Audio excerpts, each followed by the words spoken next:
ಸಮಸ್ತ ಕನ್ನಡಿಗರಿಗೂ ಸ್ವಾಗತ. ಇವತ್ತೊಂದು ರುಚಿಯಾದ ಆಲೂಗಡ್ಡೆ ಕೂಟನ್ನ ಹೇಗೆ ಮಾಡೋದಂತ ನೋಡೋಣ. ಇದರಲ್ಲಿ ಮಸಾಲೆ ಸಾಮಗ್ರಿ ತುಂಬ ಕಡಿಮೆ ಇರ್ತದೆ, ಬೇಗನೆ ಮಾಡ್ಕೊಳ್ಬೋದು, ತಿನ್ನಲಿಕ್ಕೆ ತುಂಬ ರುಚಿಯಾಗಿರ್ತದೆ. ಅನ್ನದ ಜೊತೆ ಇದು ಚೆನ್ನಾಗಿರ್ತದೆ, ಪೂರಿ ಜೊತೆ ಕೂಡ ಸರ್ವ್ ಮಾಡ್ಬೋದು.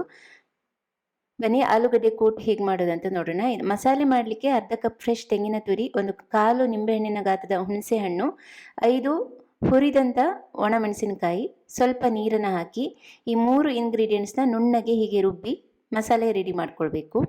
ಅಷ್ಟೇ, ಮಸಾಲೆಗೆ ಮತ್ತೇನೂ ಹಾಕಲಿಕ್ಕಿಲ್ಲ. 2 ಆಲೂಗಡ್ಡೆನ ಸ್ವಲ್ಪ ದೊಡ್ಡದಾಗಿ ಹೆಚ್ಚಿಕೊಂಡು ಪಾತ್ರೆಗೆ ಹಾಕಿ ಅದಕ್ಕೊಂದು 2 ಕಪ್ ನೀರು ಹಾಕಿದ್ದೇನೆ. ರುಚಿಗೆ ತಕ್ಕಷ್ಟು ಉಪ್ಪನ್ನು ಕೂಡ ಈಗ ಹಾಕ್ಕೊಳ್ತೇನೆ. ಇದನ್ನು ಚೆನ್ನಾಗಿ ಒಮ್ಮೆ ಕಲಕಿ ಮುಚ್ಚಳನ ಮುಚ್ಚಿ ಒಂದು 5 ನಿಮಿಷ ಮಧ್ಯಮ ಉರಿಯಲ್ಲಿ ಇದನ್ನು ಬೇಯಿಸಬೇಕು. ಮಧ್ಯಮ ಉರಿಯಲ್ಲಿ ಒಂದು 5 ನಿಮಿಷ ಅಥವಾ ಆಲೂಗಡ್ಡೆ ಸರಿಯಾಗಿ ಸಾಫ್ಟ್ ಆಗೋ ತನಕ ಇದನ್ನ ಬೇಯಿಸ್ಕೊಳ್ಬೇಕು.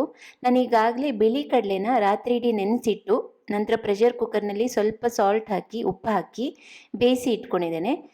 ನೀವು ಆಲೂಗಡ್ಡೆ ಎಷ್ಟು ತಗೊಳ್ತೀರೋ ಅದರ ಅರ್ಧದಷ್ಟು, ಅಂದರೆ 2 ಕಪ್ ನಾನು ಆಲೂಗಡ್ಡೆ ತೊಗೊಂಡಿದ್ದರೆ 1 ಕಪ್ ಆಗುವಷ್ಟು ಬೇಯಿಸಿದ ಬಿಳಿ ಕಡಲೆ ಹಾಕ್ಕೊಳ್ತಾ ಇದ್ದೇನೆ.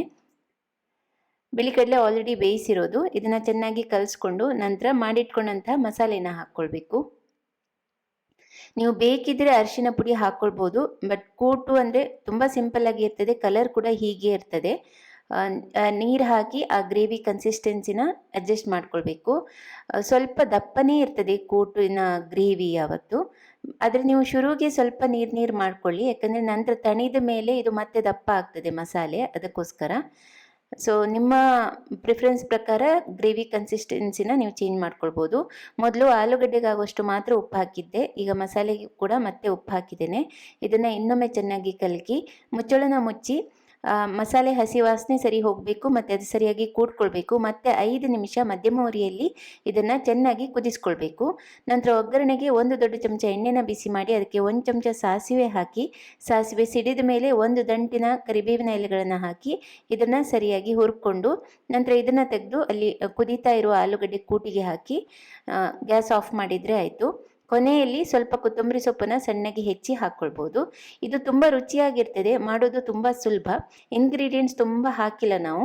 ಕೊನೆಯಲ್ಲಿ ಒಗ್ಗರಣೆಗೆ ಒಂದು 2 ಸಾಮಗ್ರಿಗಳು ಮತ್ತು ಕೊತ್ತಂಬರಿ ಸೊಪ್ಪು ಅಷ್ಟು ಬಿಟ್ಟರೆ ಮಸಾಲೆಗೆ ಬರೀ 3 ಇಂಗ್ರೀಡಿಯೆಂಟ್ಸ್ನ ಹಾಕಿ ಮಾಡಿರುವಂಥದ್ದು. ಬೇಗನೆ ಮಾಡ್ಕೊಳ್ಬೋದು, ಎಲ್ಲರಿಗೂ ಇಷ್ಟ ಆಗ್ತದೆ. ಇದು ವೈಟ್ ರೈಸ್ ಜೊತೆ ತುಂಬ ಚೆನ್ನಾಗಿರ್ತದೆ. ಅಷ್ಟೇ ಅಲ್ಲ, ಸೆಟ್ ದೋಸೆ ಅಥವಾ ಉದ್ದಿನ ದೋಸೆಗೆ ಮತ್ತು ಪೂರಿಗೆ ಕೂಡ ಚೆನ್ನಾಗಿರ್ತದೆ. ಪರಾಠಗೂ ಕೂಡ ಸರ್ವ್ ಮಾಡ್ಬೋದು, ಪ್ಲೇನ್ ಪರಾಠ ಇದ್ದರೆ ಸರ್ವ್ ಮಾಡ್ಬೋದು. ಒಮ್ಮೆ ಟ್ರೈ ಮಾಡಿ ನೋಡಿ, ನಿಮಗೆಲ್ಲ ಖಂಡಿತ ಇಷ್ಟ ಆಗ್ತದೆ. ಇವತ್ತಿನ ಈ ರೆಸಿಪಿ ಆಲೂಗಡ್ಡೆ ಕೂಟು ನಿಮಗೆಲ್ಲ ಇಷ್ಟ ಆಗಿದೆ ಅಂತ ಭಾವಿಸ್ತೇನೆ. ಇನ್ನೂ ಹೆಚ್ಚಿನ ರೆಸಿಪಿಗಳಿಗಾಗಿ ಸವಿರುಚಿ ಚಾನಲ್ನ ಯೂಟ್ಯೂಬ್ನಲ್ಲಿ ಸಬ್ಸ್ಕ್ರೈಬ್ ಮಾಡಿ, ಫೇಸ್ಬುಕ್ನಲ್ಲಿ ಫಾಲೋ ಮಾಡಿ ಅಂತ ಕೇಳ್ಕೊಳ್ತೇನೆ. ಧನ್ಯವಾದಗಳು.